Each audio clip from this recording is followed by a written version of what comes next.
Thanks everyone for coming. I think I'll begin with a brief historical introduction, very brief, to the Stoics, and actually to their rivals, the Epicureans.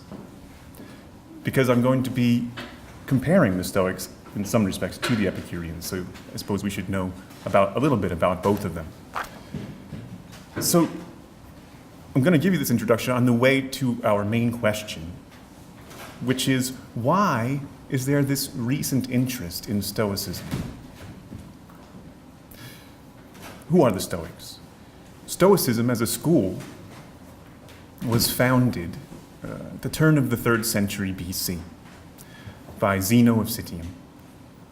It was influenced by Platonism and by the so-called Cynic philosophers before them. And Epicureanism was founded at around the same time by Epicurus, right, around 300 BC. I guess the best way to describe the difference between the two schools and to characterize them in general would be to talk about the difference between the ethical parts of their philosophies. The Stoics believed that virtue was the sole good. It was the summum bonum, the highest good, right? The only thing that was worth pursuing in life, right, to put it roughly. The Epicureans, on the other hand, believed that pleasure, which they conceived of as a kind of freedom from pain, was the sole good, and that everything in life, all of our activities, should be organized around the pursuit of pleasure. So that, by way of an historical introduction, these are founded around 300 BC, which means a couple of centuries before the golden age of Roman literature, right, before Cicero was writing and Virgil was writing. But after the golden age of Greek literature, right, when Herodotus, Thucydides wrote, and the great tragedians. So to our question. Recently, there's been a revival of interest in the Stoic tradition. If you do a Google search, for example, right, on Silicon Valley and philosophy, it's quite likely that you'll turn up some results on Stoicism. It's popular with tech types and entrepreneurs, if we can put it that way. There was a book recently called The Obstacle is the Way, based on the philosophy of Marcus Aurelius, a Stoic writer, and an emperor, in fact, Roman emperor. So this book sold thousands of copies, and in fact, it was supposed to be popular among NFL athletes, people trying to succeed in the NFL. Also, there's a convention called StoicCon, which meets yearly, where people get together and they talk about, right, how they could live a Stoic life, right, in today's world. There's even a Stoic comedian, a guy who gets up there and tells jokes as a Stoic, right? Jokes in the Stoic genre. I was thinking about telling a few, but in fact, they kind of bombed when I was watching a guy on the internet, so I tried not to imitate. So why this recent interest in Stoicism? I have a few thoughts on that. I actually have 3 points that I want to go through. The first point is that some people are really interested in Stoicism. Well, not in Stoicism itself, right, but in therapeutic critical thinking. So they're interested not in Stoicism proper, but in what I'm calling therapeutic critical thinking, and I'm going to explain what I think that is. The second point is that some people are really interested in the Stoic qualities of perseverance and resilience. Right? We see these in the writings of the Stoics. But they want to transfer these qualities to the pursuit of some non-Stoic goal.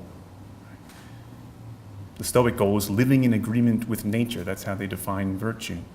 But a lot of people who claim to be interested in Stoicism are really interested in the Stoic qualities of perseverance and resilience, and they want to transfer those to a different non-Stoic goal.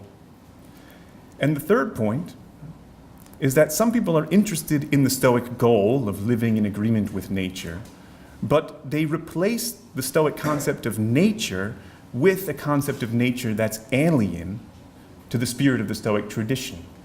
So we end up with something that's not a genuine revival of Stoicism. At the end, I'll kind of bring it back around to the theme of principles, because I think that this revival of the Stoic tradition, if it were a genuine revival, if it really brought back ancient Stoicism into the modern context, then it would represent a kind of rival way of life, or a rival tradition to the Christian tradition. But in fact, I don't think it's actually a genuine revival of the Stoic tradition. I think it's a thin veil for some more contemporary concerns that I'll talk about as I go through the 3 points I mentioned. So this resurgence of interest in Stoicism doesn't represent a new front in some conflict between Christianity and a rival tradition. In fact, it's a veil for some very familiar concerns, very familiar to Catholic apologists, for example. So let's start with the first point.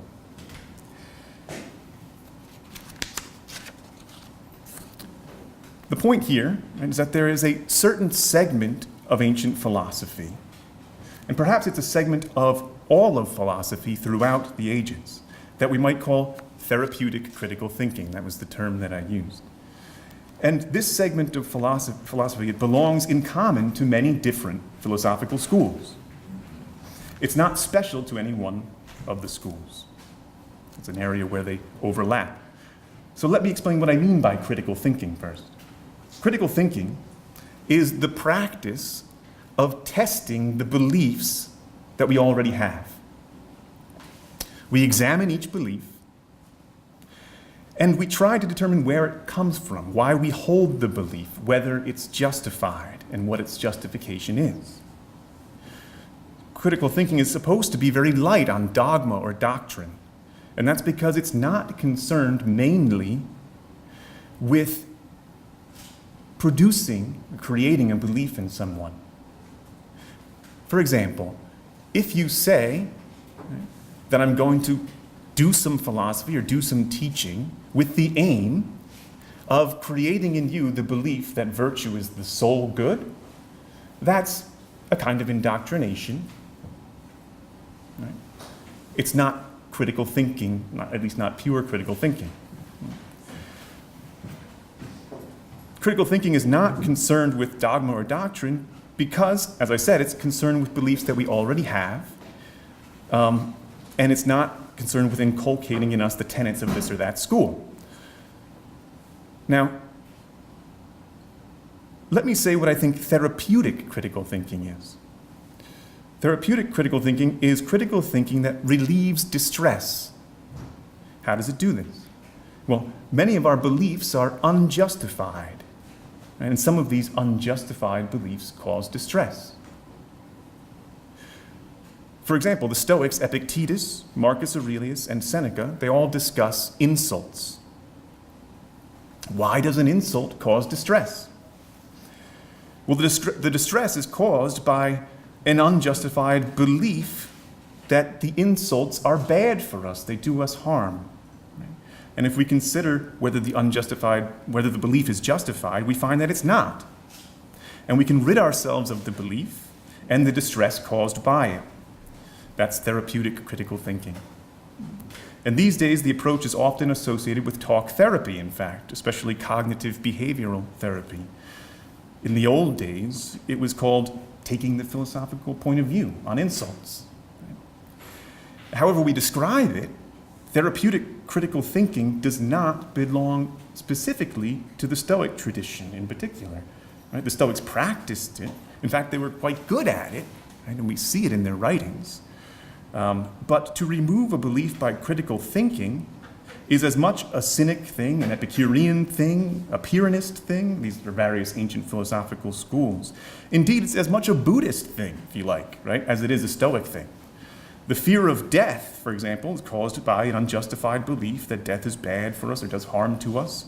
Right? Any of these philosophical schools, any philosopher in one of these schools would try to remove this unjustified belief by the practice of critical thinking. Now, if we're turning to the Stoic writings for help with therapeutic critical thinking,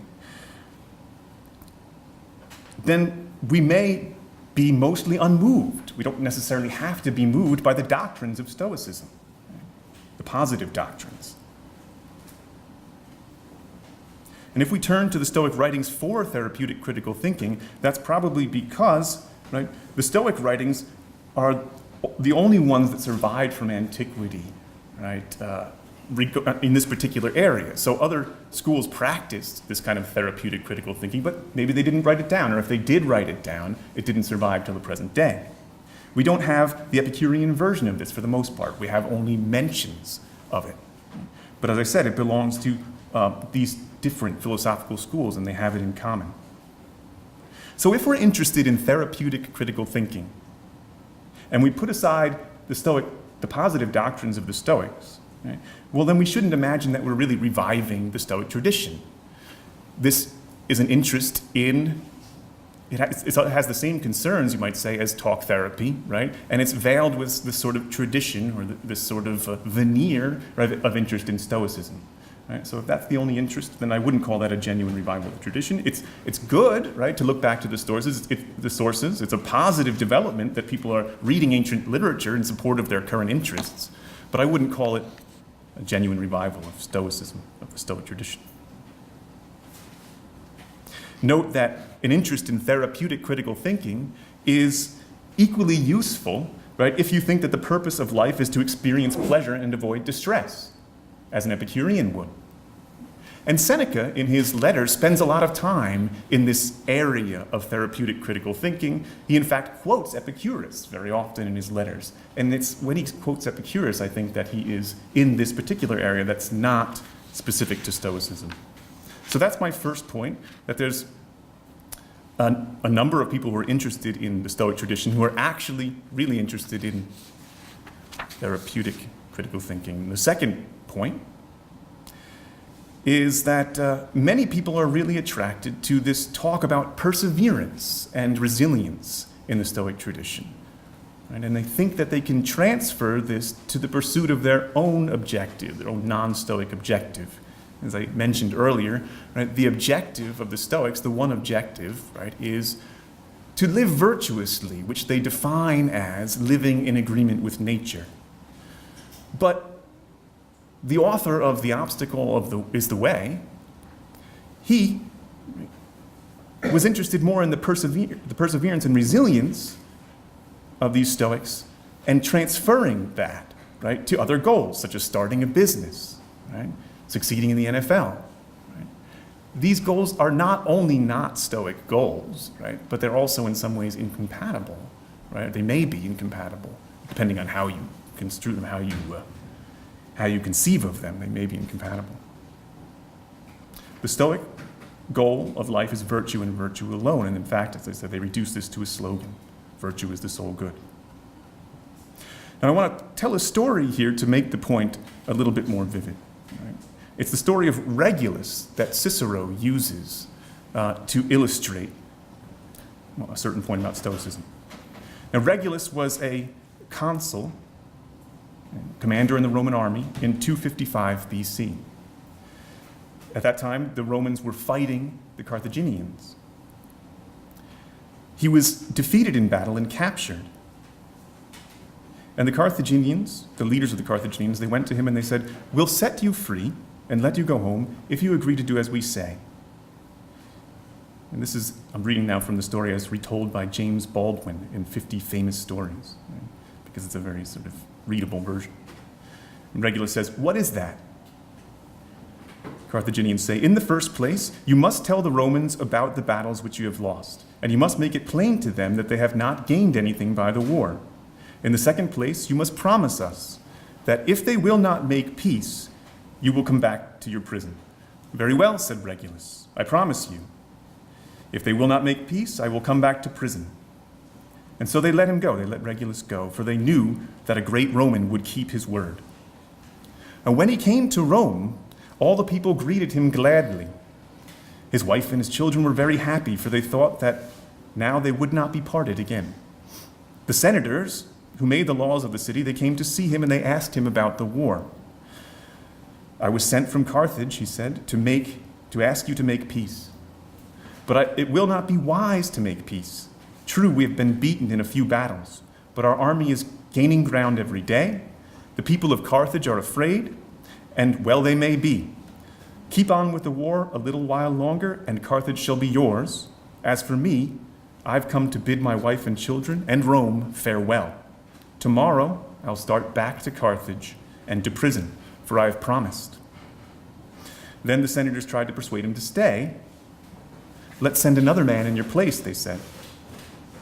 Regulus answered, shall a Roman not keep his word? I am ill, and at the best I have not long to live. I'll go back, as I promised. His wife and his little children wept, and his sons begged him not to leave them again. But Regulus said, I've given my word. The rest will be taken care of. He bade them goodbye, and he went bravely back to the prison, and he was tortured to death by the Carthaginians. And that's the kind of courage that made Rome the greatest city in the world. Well, there's perseverance there. There's resilience, right? He's willing to endure the torture. Right? There's an interest in virtue alone. Right? And this is why Cicero uses the example. Cicero sets up a dichotomy, you might say, or a contrast, right, between living in accordance with virtue, right, and, on the other hand, living in the interest of utility, he calls it. Right? For him, these are two conflicting aims. Utility would be roughly self-interest.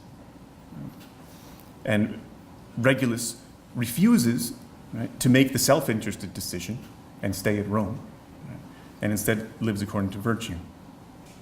But why is this an especially Stoic thing? Regulus himself was not a Stoic in 255 BC. Why is Cicero using this particular example? The contrast would be with the Epicureans. And let me read you a bit from the principal doctrines of Epicurus.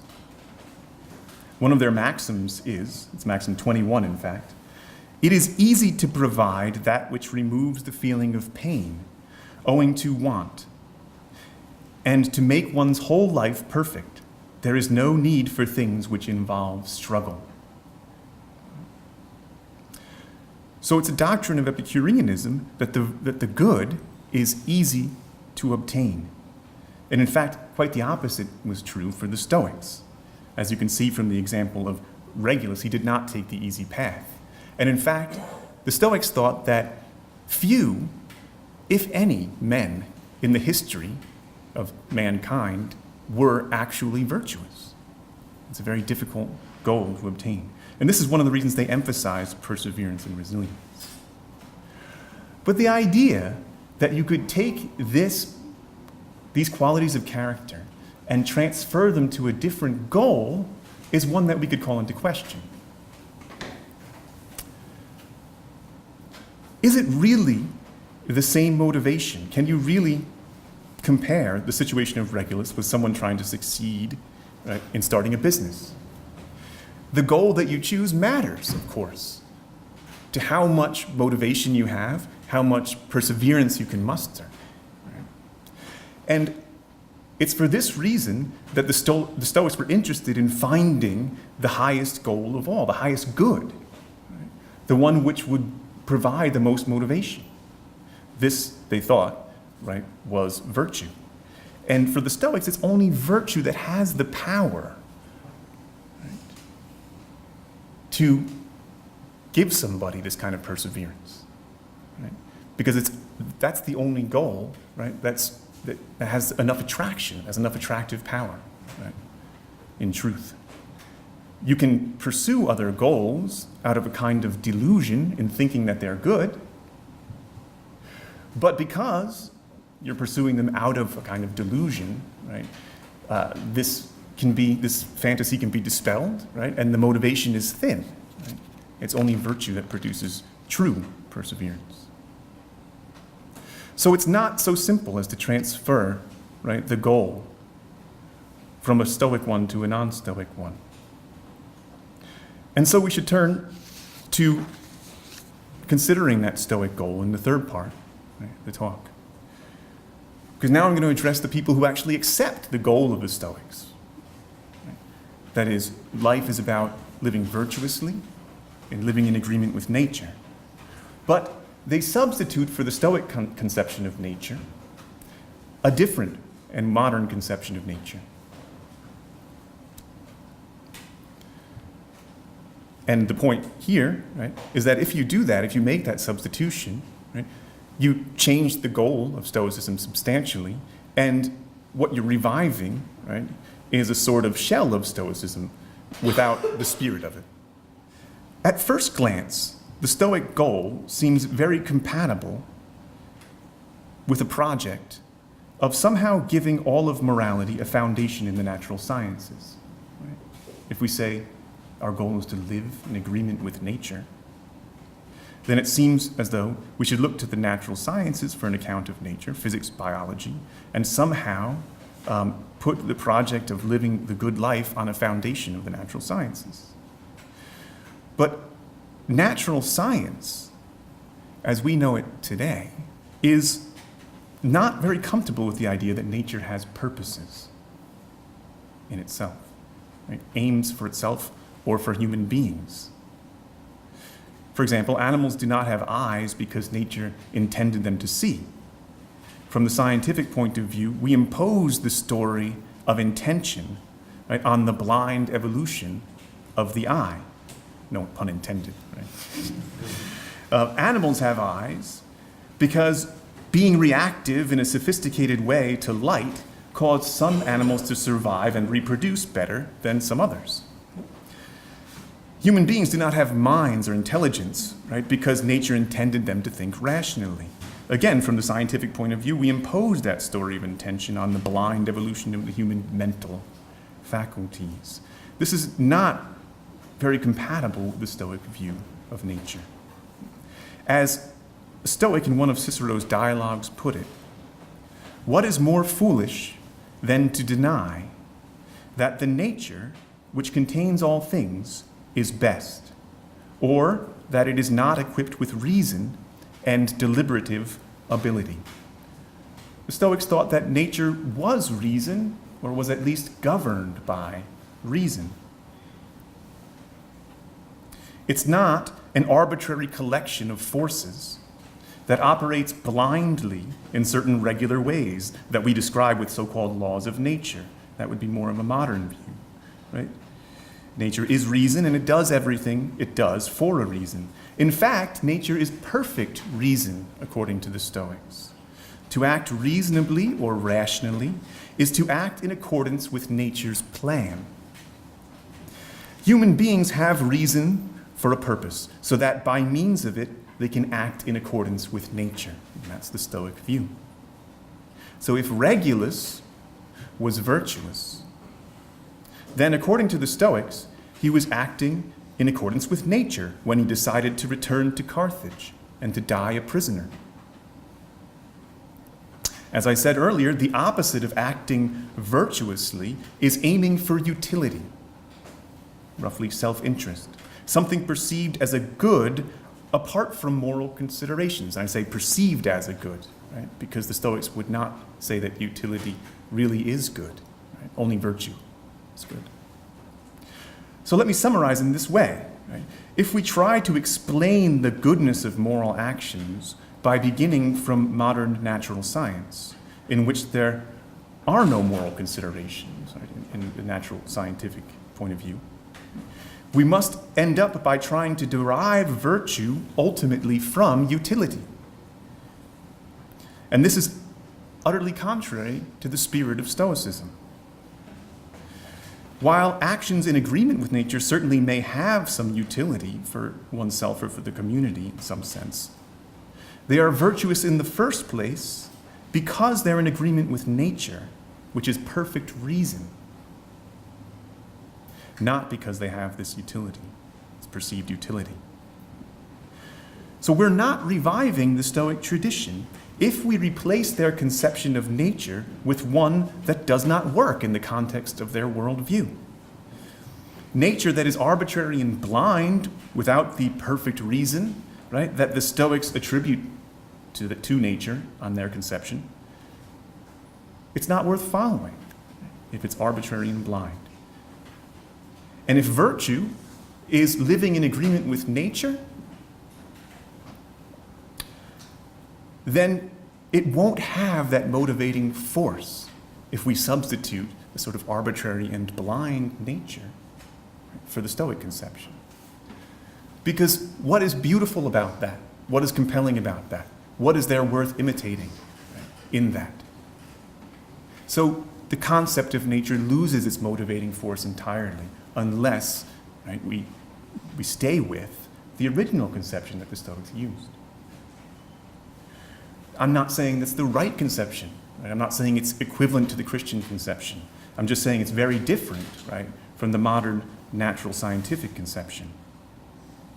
So a revival of the Stoic tradition that substitutes for the Stoic conception of nature, right, this kind of arbitrary and blind conception of nature, is not really in the Stoic spirit, in my opinion. And if it were, right, it would in fact represent a resurgence of the ancient tradition that was in some ways in competition with Christianity. Right? Because the God of the Stoics, although it resembles the Christian God, is profoundly different. And it's not transcendent. God is nature in some ways for the Stoics. God is the cosmos, or at least the soul of the cosmos. Some people describe this as pantheism. But in fact, I would say that the revival of the tradition, such as it is not a genuine revival of Stoicism. It's not really Stoic in spirit. It represents these three concerns that I laid out. Right? One, a general interest in taking the philosophical point of view, which is a good thing. Right? This is the first point I made, but it's not specific to Stoicism, really. Another concern, right, is a concern with this resilience, right, and persistence. But we see lots of examples of how they try to transfer this, right, to other aims, such as starting a business or succeeding in the NFL. That's not in the spirit of Stoicism and not a genuine revival of the tradition. And finally, right, in the third point, we saw that a lot of the people who are interested in reviving Stoicism, they substitute a different conception of nature, right, and one that is not only different from the Stoics, but in fact contrary to the spirit of Stoicism. Right? And so that can't be considered a genuine revival either. In summary, right, if we were actually reviving Stoicism, that might open a new front, right, in a supposed conflict between Christianity and alternatives, the Christian tradition and its alternatives. But in fact, these concerns are already present, right, and are very familiar to Catholic apologists. Right? And so the return to Stoicism, or the interest in Stoicism, is just a way of putting a veneer on these concerns. And it's not, in fact, a genuine revival of the tradition. Thank you.